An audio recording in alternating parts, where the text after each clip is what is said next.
It's showtime, it's yo time. It's game time, it's go time. Hello, I'm Tyara. And I'm Angel. I'm Sierra. And I'm Italia, and welcome.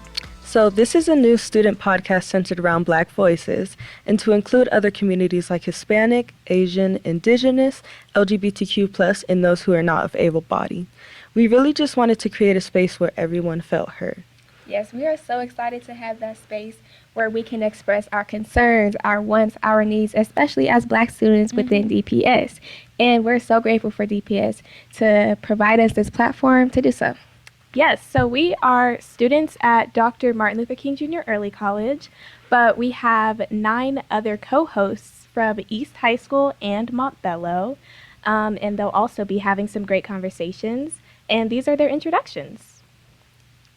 Now, this launch episode is all about how we got here and what you can expect from this podcast. But before we get into that, y'all, we are seniors. That's so crazy. I feel old.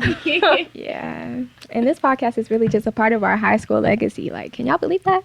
I know. We've had the opportunity to do so much over the past few years. I know for me, I was a part of the Boys and Girls Club, which I feel like opened my eyes to see how my other counterparts lived, and it made me really interested in becoming like a resource for Black students and advocating. And then I joined a club called Vocal Justice, and there we really talked about our differences in our community and how we had our different experiences, whether that's economically or socially. And then that led me to the No Justice, No Peace to Take podcast, which truly ignited my passion for disrupting racial injustice. And this summer, I am doing a youth fellowship where we do collective work, which I know Sierra did last year. Yeah. So I'm excited to do. It's fun. And they give you free food, so you're good. I'm definitely down for free food anytime. But, you know, we get to have discussions around key issues when it comes to achieving diversity and inclusion. And I cannot wait to expand my work across new areas and new people with different experiences. So love that for you. Thank you. I also have worked with a lot of community nonprofits such as Step Success Montbello, Denver Metro Community Impact, and Young Aspiring Americans for social and political activism. A lot of this work is really rooted in positive youth development, youth violence prevention, and gun violence prevention, because I know for us who live in the far Northeast, that is a huge issue for us, especially in our community.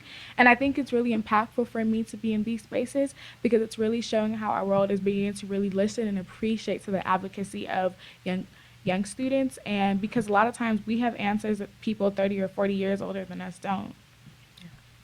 Yeah, for sure. And I'm a part of those organizations with you. Since my freshman year, I started working with like the Power of One Youth Violence Prevention Organization, Young Aspiring American for Social and Political Activism. And throughout all those nonprofits, it made me just realize I want a nonprofit of my own. Mm-hmm. And I think I want it to be about how we can just be a resource for specifically Black students when it comes to their academic resources and their mental health, because those are 2 vital things that students need in order to be trailblazers within their community. So yeah, and I was on the No Justice, No Peace podcast, Italia and I were, and through that I really got to advocate for myself and my community and really show my passion for racial justice. And then honestly though, I would say I'm most proud of the volunteer club I started at my school, because through the volunteer club we actually get to go out in the community and give the far Northeast area the service that they deserve, because we have to invest in the community that made us who we are. Yes, and so I'm currently the president of GSA at my school, which is a club that ensures that DPS schools are a safe space for LGBTQ+ students and staff. And then for a majority of my life, I've actually been a part of KeyBank's African Heritage nonprofit group, and I also do a lot of volunteer work, like by myself on the side. Yeah, love that. All right, we talked about what we did in the past. We're here in the present. But what are we doing in the future? Like, what's moves after we graduate? So I'm currently planning on taking a gap year to truly explore what it is I want to do in life, because I don't really know right now. That's fine. Yep. I will be attending North Carolina Central University on the Cheatham White Scholarship, double majoring in political science and health administration to later become a medical malpractice attorney. I had an internship last year at Children's Hospital Colorado that really left me interested in hospital administration and ethics. And because we know that healthcare disproportionately affects, people of color and specifically Black women, by going into the space, I'll be able to better inform practices to serve us. Right, for sure. And I'll be attending the most illustrious, the most magnificent, arguable. Yeah, not too much. Anyways, Howard University to major in business administration and concentration in entrepreneurship. And I know I mentioned how I was talking about making my own nonprofit, and I feel like going to Howard's business school would give me the most connections in the networks to do so after I graduate. So yeah. Love that. But for me, I'll be attending South Carolina State University, and I will major in biology and eventually go to med school to become a pediatric oncologist. Thank you. And eventually, I want to open my own practice that catered specifically towards Black children. And in fact, we all have a lot of experience helping our Black community, which I think is really cool. Yeah, I love that because I've never even heard of an area that serves specifically Black students, because I know that there's so many disproportionate resources, especially when it comes to the medical system. So I love that you're doing that. Thank you. It's going to work out. We love to see it. But before we leave, because we're not leaving just yet, in the meantime, we have some great content for you guys. Yes. And just to really kick things off, we did have different initial plans for how we wanted to start this podcast. But, with recent shootings and events in both our district and our nation, it would have been completely tone deaf of us to not recognize this or prioritize this conversation. So we're pulling the whole gang together and talking about what's happening in our school and how this trauma is affecting us. Yes, so as you guys know, on Wednesday, March 22nd, there was a shooting at East High School, and it was really personal for us because we found out about the shooting through our group meet, because we have co-hosts who go to East High School, and were literally texting us while the situation was happening, while they were on lockdown. And that's just crazy that we were texting them while they were going through that traumatic experience. Yeah. Yes, and as you can imagine, our group chat blew up with questions and concerns for our classmates who were literally texting us what was happening in real time. And it was so crazy that we're texting with them while this is happening and experiencing this moment with them as it occurs, Yeah, I remember I was 10 minutes away from East. I was downtown, and I was with my mentor, and we were just talking about how this is an everyday thing in America. This is nothing new. This is very normalized for us. I remember our freshman year, we were on lockdown every day. Every single day. And it was always 8th period. Y'all remember that could one never leave on time? time. It was right after school, bro. And they were telling us go home, but we had to walk home. Yeah, I was scared. I was looking at my back. I was like, because they didn't tell us what happened. They were just be concerned for your safety. Okay. But and then Natalia, I remember our junior year, we were in the war room preparing for a podcast, and Miss Roberts was like, you guys need to go now. We just had to exit the building, and it was only us. We were the first people to know, so we just had to leave without even understanding what was going on, and it ended up being a concern for our safety. And I remember I had to walk home that day. But they didn't even let me walk home. Grayson, she took me in the car and she took me home. So it was that serious. Yeah, I definitely remember that. It was traumatizing because I had to pull my brother out of class, and even walking to my car, it had me on edge, But I'm glad that there's been several student protests since then. Yeah. There was actually a national walkout on Wednesday, April 5th, and on March 3rd, where hundreds of students from East High School and other schools across Denver Public Schools walked out in March to the state capitol to push for stricter gun laws. And these actions were actually taken in honor of 16-year-old Luis Garcia, who was shot on a street just outside of East High School on the 13th of February. Yes, I remember seeing all the posts about this. Unfortunately, Luis did die a couple weeks later on Wednesday, surrounded by his family and friends after he was shot February 13th, just north of East High School and south of City Park. And then there was also a shooting in Nashville, Tennessee, where a 28-year-old shot three 9-year-old children and 3 adults on Monday at a private Christian elementary school. Yep, I did hear about that. And it just makes me think about how it is literally early April and the gun violence archive counted 130 mass shootings in the United States this year. Already? 130. We halfway through the year. Right. Not even halfway. even. And we are what's barely through the crazy year. is that instead of passing like laws and legislation to control guns, this nation is worried about legislation on restricting diversity in education or restricting women's rights or just educational rights. Yep, Angel, we were just at the Capitol talking to some of the legislators about these bills and how they're not getting passed or the wrong ones are getting passed. And honestly, I just feel like that goes to show that we're going about these issues in the wrong approach. Right. We are continuously looking for surface level problems to cover up a deeply systemic rooted issue. Right. And that's a problem that needs to change. Right.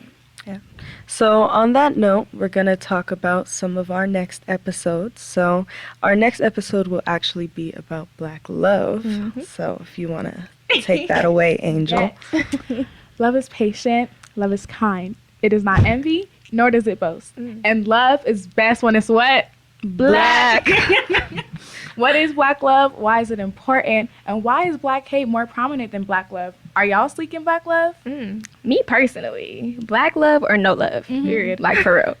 And it just gives me a sense of belonging and makes me feel like I can be myself and I'm comfortable, whether that's relationships, friendships, self-love even. Black love is just so beautiful to experience. Yeah, I think we can all agree with that. I definitely believe Black love is the best love.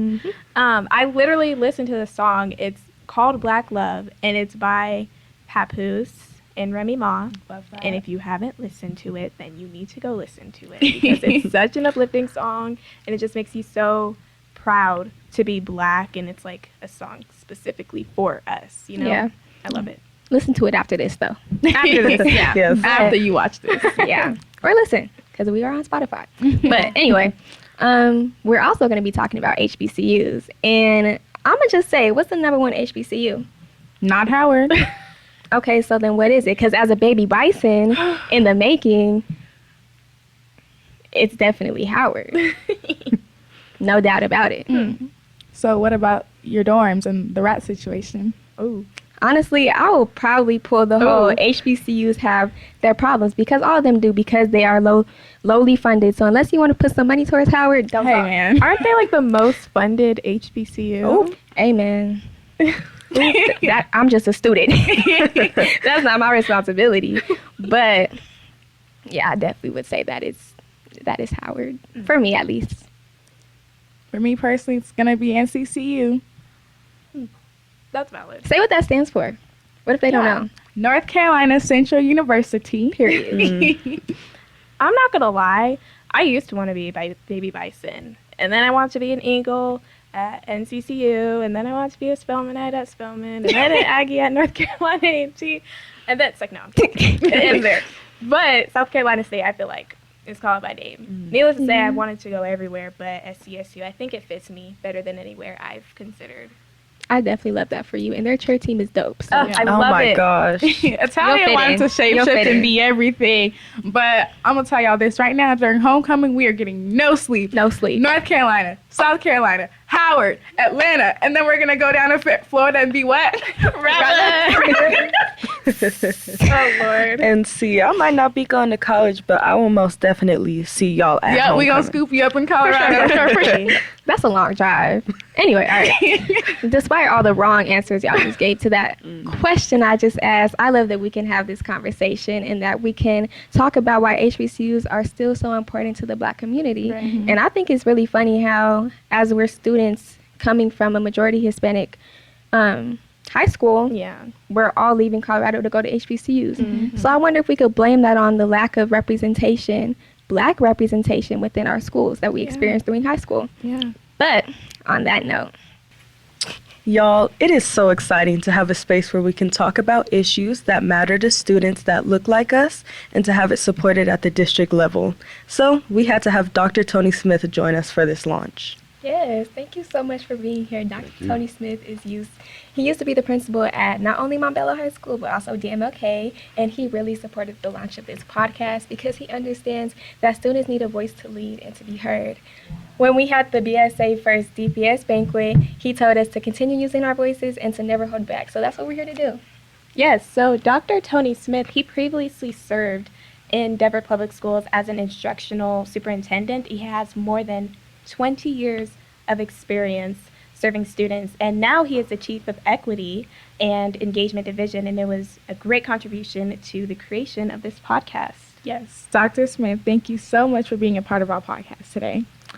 Now, we do notice that DPS appears to be stepping up its game when it comes to Black students. On October 22nd, 2022, DPS School Board passed the No Justice, No Peace resolution, which now ensures Black history can be taught throughout all DPS schools with other BIPOC curriculum to follow. The district has also enacted the Black Excellence Plan, and you just hosted the first annual BSA banquet celebrating over 300 Black students in the district. And now you are presenting this Black Student Voice podcast. What's up with all this Blackness in DPS?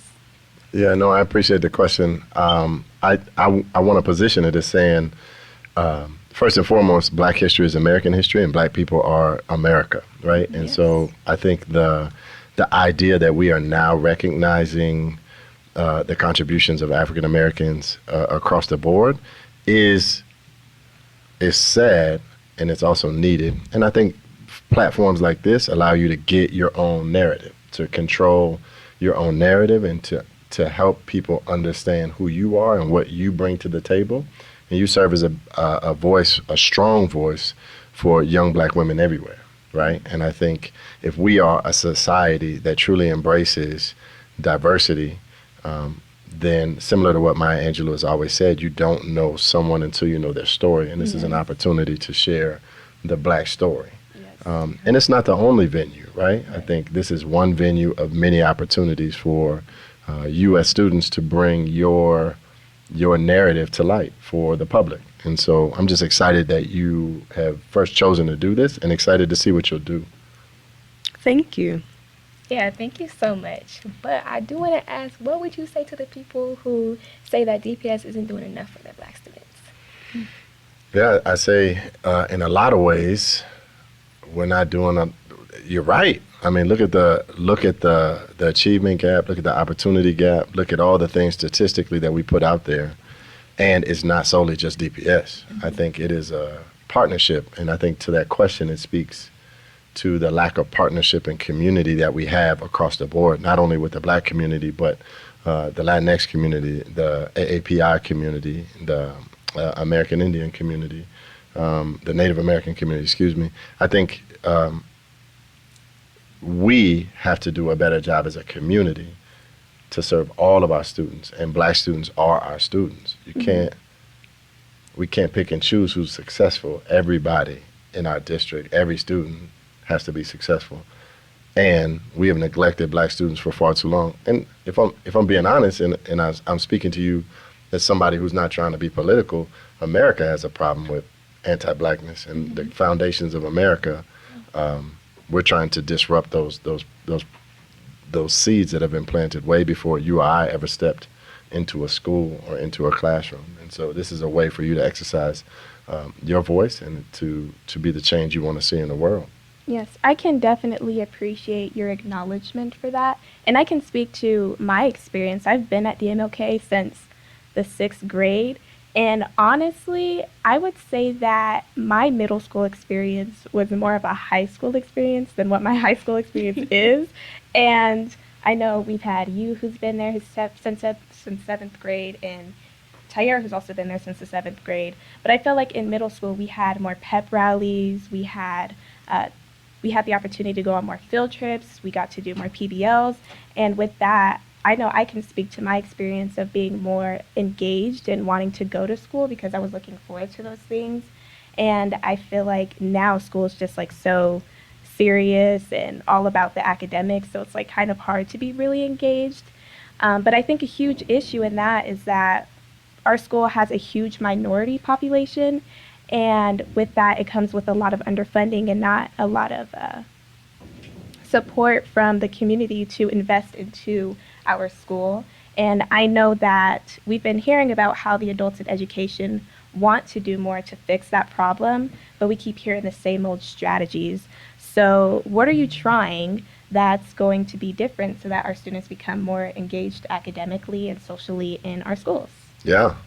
That can go a lot of different directions. I think, what I appreciated is your voice and highlighting that, man, it doesn't seem to be fun. Mm-hmm. School is fun. Right.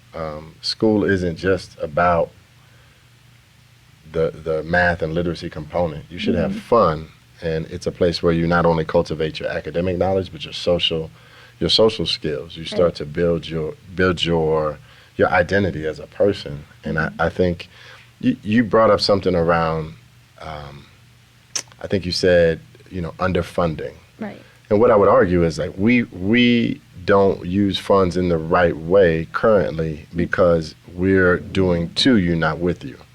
And I think you need to learn math and you need to be able to do this, that, and the other. And I think we need to understand that two things can be true at the same time.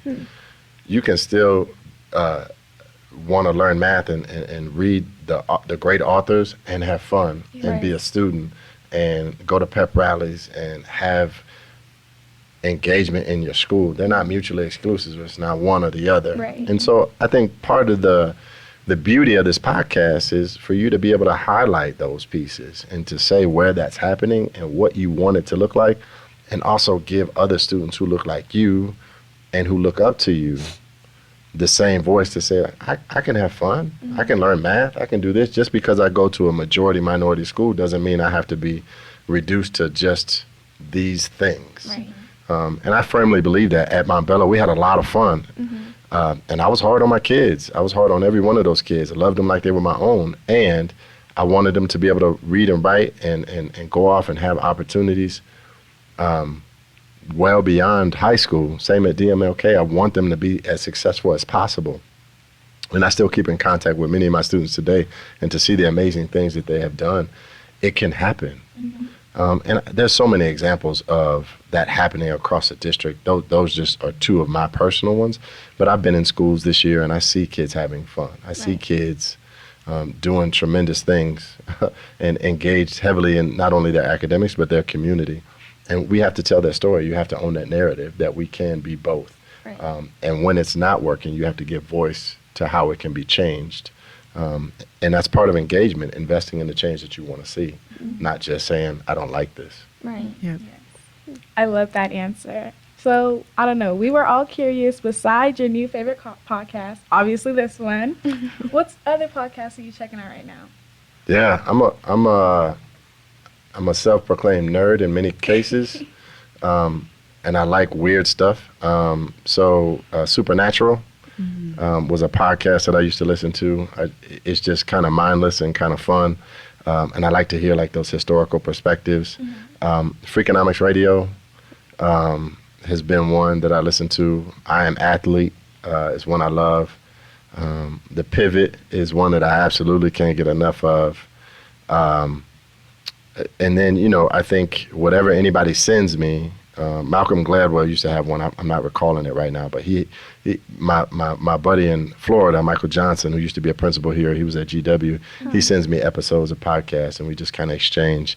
Here's something I'm thinking about. Here's something relative to the world of education, or here's something that's just fun. So I try to listen to a tremendous number of different things just to keep my mind open. Right. Yeah. That's great. You mentioned some of the things that you like to listen to, but we wanted to ask, what do you think about our upcoming podcast? So I know that we mentioned we're talking about HBCUs, we're talking about Black love, and we're also talking about, of course, gun violence. So what do you think of those topics? I get to it. This is fun for me, I need y'all to start talking about those topics, right? I need you to start talking about those topics because those are real and relevant issues to you. My family is a legacy family to HBCUs. My grandmother was at Grambling. My dad went to Grambling. My uncles all went to Grambling, except for one that went to the United States Marines, and so I have a lot of connections with Grambling State, and so I think it's a great opportunity. And when I was at MLK, we always hosted a version of the HBCU College Fair, and the fallacy that HBCUs aren't as good or shouldn't be applauded is one that I need you to break down, because those are tremendous institutions that have had significant success for Black and non-Black students, right? Yes. People think it's just HBCUs, just for Black students. I remember several students from MLK going to HBCUs that were Hispanic and loving it, had a great time. And so when I had the opportunity to be in Texas, I've seen several HBCUs and made strong connections. And it's a tremendous opportunity for our students to be able to learn and to be able to live and to experience that. And it's a part of our educational lineage. And so that's what I want you to talk about. I want you to expose that. I think Black love, yes, you got to love yourself and you got to love others. How can we love other people when we can't understand the love that we have between one another? Yes. I think that's so important. And then I think this epidemic of gun violence needs a voice. And we, again, obviously, as the tragedies of East have played out and have highlighted a lot of things going on in not only schools, but society, it's important that we start to get a perspective from the youth that says, here's what we feel can be done. And believe me, if there was one answer or one magic bullet that we could use to quell this issue of gun violence, we would take it. And I think we all know that that's not the case. It's a collaborative effort. And so how do we work together to put everything on the table to support not losing one more life to gun violence? Do you have any topic recommendations for us? Oh, I got a ton. So one of my favorite ones right now has been the stigma surrounding Angel Reese and LSU. Ooh, yes. What do you think about the double standard in sports, particularly around male and female sports? I think that's huge, right? That's good. And I've just been enamored by that. I think, we're going to enter an election this year. And I think what is your perspective on not only the mayoral election that's happening, but candidates that come out for president? How do you exercise civic engagement? I think anytime we can hear your experience as youth, while I think I'm young, I'm not young. And so, what is the music telling you? How are you showing up in the social settings like that? That's something that I think coils people's eye, because, I have kids. They're not going to tell me what's going on, right? I gotta pull it out of them. And adults want to know. They want to have a relationship with kids and understand what's changed in society. And again, I think you're going to get a lot of people saying, well, when I was a young one, or when I was in high school. And, while true, I still want to know your perspectives. I think this is a great opportunity to highlight the tremendous educators that you have. And that's something that we don't exercise. You got some pretty dope teachers. We do. You got some pretty dope some pretty dope administrators, and how are they impacting you? And this is a platform for you to shout them out and to get them on here and to talk about why they do what they do. Because we need great teachers. We need great people in our schools that care about kids and continue to advocate and to express their voice. So those are just a couple topics. But yeah, I think you guys are definitely starting off on the right foot with what you're thinking. Cool. All right. So rumor has it you used to play for the Broncos. Is that true? No. I wish I could say yes to that one. I did not play for the Broncos. Okay. I was fortunate enough to get free agent contracts with a couple different NFL teams for training camps and practice squads. Nothing really cemented. I was with Green Bay. I was with Kansas City. Ooh. And this was back in the day. And so I played arena ball in Wichita. I played semi-pro football. I've had an extensive football career that has helped me tremendously just build the resilience and perseverance for where I am. But I can't say I played for the Broncos. I tried. I went to, when I was in college, I got invited to an all-star game. And it was, at that time, the Whataburger Cactus Bowl. And it's where all the NFL teams come to look at smaller schools and the players there. And I remember the Broncos showed up, and they were looking at like big linemen, and so I tried to sneak in line, puff my chest out a little bit, but they didn't need a cornerback or a safety at that time, and so everything happens for a reason, and I'm just so thankful that I was able to escape the game without major injury, and that it has taught me the skills and helped me build the work ethic that has helped me get to this place today and to be able to connect and be the person that I am. So why did you decide to become an educator? Yeah. So I, little known fact, I went to school to be a teacher. I started out my educational career, I wanted to be a doctor. Oh. And when I started getting into medicine, while I love the human body and the physiology aspect of it, I had a lot of friends that were going into education, and I had a girlfriend that was in education and just loved being around kids, and so started to do practicums and explore that career path, and just met some great people. Some of my favorite people, my best mentors, have been educators that have come to me and believed in me, and I wanted to be able to do that, but then also I wanted to hold a standard for what the world should be. And again, when we talk about having fun and being able to read and write and do math on grade level and excel, I think those things are not separate, they're the same. And so how do I, in my classroom, build that? How do I, as a principal, build that in the school? How do I, as a deputy superintendent, build that in the district? And so I just love learning. I love watching people grow. I love people giving feedback and changing and owning their own narrative. And that's what it really is about, is education allows us to own our own narrative. And if we go as far back as Carter G. Woodson or W.E.B. Du Bois or some other great authors, the purpose of education is to own and to understand your surroundings, but to own your narrative. And so how do we do that? I love it. I absolutely love it. Right. Well, we definitely thank you for being on our podcast for today, but we always like to end with a question for our guests. So for today's question, we want to ask you, what is your guilty pleasure?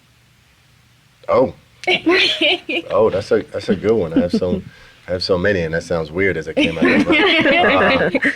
So I would say I wake up in the morning at a roughly 4 o'clock. Oh, wow. So I get up at 4 o'clock. Every day? Every day. That's Oh, kinda Lord. crazy. I get up at 4 o'clock, and then my wife and I, we go to the gym and I work out. And, you know, as you get older, it gets harder, but you do it. It's a routine. Right. And then I come home, I get dressed, I go to work, I do all those other things.